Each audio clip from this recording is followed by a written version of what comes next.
한적한 시골 마을, 대저택의 담 너머로는 두 며느리와 시아버지의 숨겨진 이야기가 펼쳐졌다.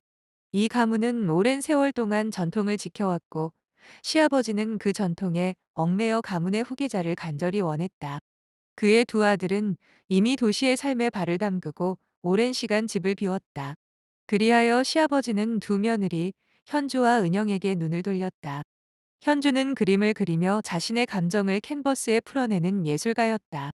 그녀의 내면에는 자유를 향한 갈망이 있었지만 시아버지의 전통을 중시하는 압박감에 짓눌려 있었다. 은영은 더 현실적이었다. 그녀는 시아버지의 좋은 감정을 얻기 위해 가문의 전통에 순응했지만 그녀의 마음 한편에는 현대적인 삶에 대한 동경이 있었다. 어느 날 시아버지의 불가피한 요구는 두 여인을 경악하게 만들었다. 그는 가문의 명맥을 이어갈 아이를 얻기 위해 두 며느리에게 부적절한 제안을 했다. 어스름한 저녁, 시아버지는 은은한 불빛 아래 고요히 앉아 두 며느리를 마주보고 있었다. 그의 목소리는 중후하고 단호했다. 시아버지, 너희들도 알다시피 이 가문은 오랜 전통을 자랑해. 그리고 그 전통을 지키는 것이 우리의 의무지. 아들들이 돌아오지 않는 이 상황에서 이제 우리 가문의 미래는 너희들의 손에 달렸어. 현주는 불안한 눈빛으로 시아버지를 바라보았고 은영은 조용히 고개를 숙였다. 두 여인 모두 시아버지의 말뜻을 짐작하고 있었다. 현주. 하지만 그것이 무슨 의미인지 시아버지는 정확히 어떤 것을 원하시는 건가요? 시아버지. 우리 가문의 후계자가 필요해. 너희들 중 누군가는 내 손자를 낳아야만 해. 그것이 가문을 위한 것이며 너희들의 의무기도 하지. 은영은 놀라서 고개를 들었다. 은영. 그렇다면 그것은 우리 남편들이 집으로 돌아올 때까지 기다리는 것이 옳지 않을까요? 시아버지는 한숨을 쉬며 은영을 바라보았다. 시아버지, 시간이 없어. 나는 이미 기다려왔고 너희들도 알다시피 그들이 언제 돌아올지는 아무도 모른다. 가문의 명맥은 이어져야만 한다. 그것이 우리의 책임이야. 현주와 은영은 서로를 바라보았다. 두 여인 사이의 공기는 무겁게 가라앉았고 시아버지의 요구가 어떤 결과를 가져올지 그들 모두가 알고 있었다. 현주, 시아버지, 이건, 이건 옳지 않아요. 우리는, 시아버지는 현주를 단호히 끊었다. 시아버지, 너희들에게 선택권은 없어. 가문을 위해 너희들은 이 일을 해내야만 해. 그의 말이 끝나자 방 안은 침묵에 잠겼다. 두 며느리는 각자의 심장이 뛰는 소리만이 들리는 고요 속에서 서로의 절망적인 눈빛을 교환했다. 늦은 밤, 저택의 서재에서 시아버지는 두 며느리 앞에 중대한 선언을 하려고 모였다. 서재에 책장이 줄지어 선벽에는 가문의 역사가 묵직하게 서려 있었다. 시아버지, 너희 둘에게 중요한 말이 있다. 내 아이를 낳아주는 자에게는 집안의 모든 유산을 물려주겠다. 그 아이가 우리 가문의 새로운 주인이 될 것이다. 현주의 눈이 반짝였다. 그녀는 이미 은영이 임신한 것을 알고 있었고 시아버지의 제안은 그녀의 탐욕을 자극했다. 은영은 불안한 눈빛으로 시아버지를 바라보았지만 아무 말도 하지 못했다. 며칠 후 현주는 은영이 매일 아침 마시는 허브차에 조심스럽게 약초를 섞었다.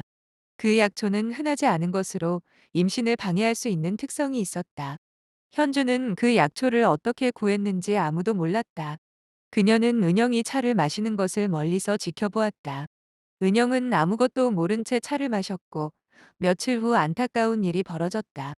은영은 유산을 겪었고 현주는 그 소식을 들으며 겉으로는 위로했지만 속으로는 자신의 계획이 성공했다고 안도했다. 시아버지는 은영의 유산 소식에 가슴 아파했지만 현주에게는 은근한 기대를 걸었다. 현주는 그 기대에 부응하듯 곧 자신도 임신 소식을 전했다. 이 사건은 가문 내의 긴장과 경쟁을 극대화했고 현주와 은영 사이의 관계는 회복 불가능한 지경에 이르렀다. 현주는 자신의 행동이 가져올 결과를 완전히는 몰랐으나 시아버지의 유산을 물려받겠다는 일념하에 그 길을 선택했다. 은영은 자신의 유산이 우연이 아님을 직감했고 현주에 대한 의심을 키워갔다. 유산의 슬픔으로 가득한 은영은 무너진 자신을 다시 일으켜 세웠다. 그녀의 슬픔은 차츰 철저한 계획으로 변해갔다. 은영은 시아버지와 현주에 대한 복수를 다짐했지만 그 복수는 폭력이나 명백한 해를 끼치는 방식이 아니었다.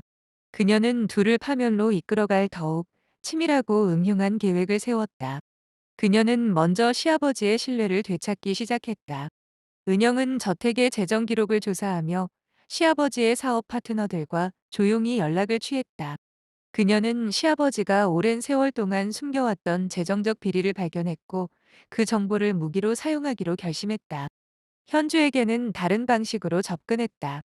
은영은 현주와의 일상적 대화 속에서 미묘하게 그녀를 자극하며 현주의 마음에 의심의 씨앗을 심었다. 은영은 현주가 자신의 임신을 놓고 느낄 수 있는 불안과 두려움을 조용히 부추겼다. 그러던 어느 날, 은영은 가문의 모든 사람들이 모인 자리에서 시아버지의 비밀을 폭로했다. 그녀는 침착하게 시아버지의 재정 문서를 테이블 위에 펼쳐놓으며 말했다. 은영, 이 문서들은 시아버지가 오랜 시간 동안 감춰왔던 가문의 재정을 개인적으로 유용한 증거들입니다.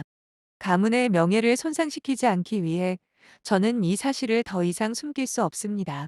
시아버지는 창백해졌고 현주는 당황하여 은영을 바라보았다. 은영의 폭로는 저택 안의 균열을 더욱 깊게 만들었다. 시아버지는 사업 파트너들과의 관계가 무너지는 것을 보며 절망했고 현주는 자신의 임신을 둘러싼 불안과 의심으로 괴로워했다. 은영의 복수는 절정에 다다랐다. 가문의 재정적 비리를 폭로한 그녀는 모든 이들의 시선이 자신에게 집중된 그 순간을 기다렸다. 저택의 거실은 무거운 침묵으로 가득 찼다. 은영의 다음 말은 그 침묵을 깨뜨렸고 모든 이들을 충격에 빠뜨렸다. 은영, 시아버지와 현주 사이의 부적절한 관계 역시 이제는 밝힐 때가 되었습니다. 이 가문의 후계자를 잉태하기 위한 그들 사이의 비밀스러운 계약은 가문의 명예를 심각하게 훼손하는 행위입니다. 현주는 창백한 얼굴로 자리에서 벌떡 일어났다.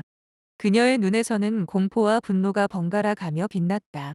현주, 그런 거짓말을. 은영, 네가 어떻게 그런. 은영은 차분하게 현주를 막아섰다. 은영, 거짓말이라고요? 이 가문에서 일어난 모든 일을 나 혼자 알고 있었다고 생각하나요? 아니, 여기 이 문서들이 모든 것을 증명합니다. 은영은 손에 들고 있던 봉투에서 사진과 편지를 꺼내 테이블 위에 펼쳐놓았다. 그것은 시아버지와 현주 사이의 관계를 명백히 보여주는 증거들이었다. 시아버지는 당황하여 말을 잇지 못했다. 그의 눈빛은 허망해졌고 그가 가진 모든 권위는 순식간에 무너졌다. 시아버지, 은영아, 이건. 은영은 차갑게 대답했다. 은영, 정신 나간 건 당신들이었어요. 가문의 명예를 위한다며 저지른 모든 일들이 결국 가문을 파멸로 이끌었습니다. 당신들의 행위가 이 가문에 어떤 결과를 가져왔는지 이제 모두가 알게 된 것입니다. 그날 저녁 저택의 비밀은 드러났고 시아버지와 현주는 그들의 행위에 대해 답해야 했다. 은영의 복수는 완성되었으며 가문은 그녀가 드러낸 진실 앞에서 새로운 시작을 고민해야 했다.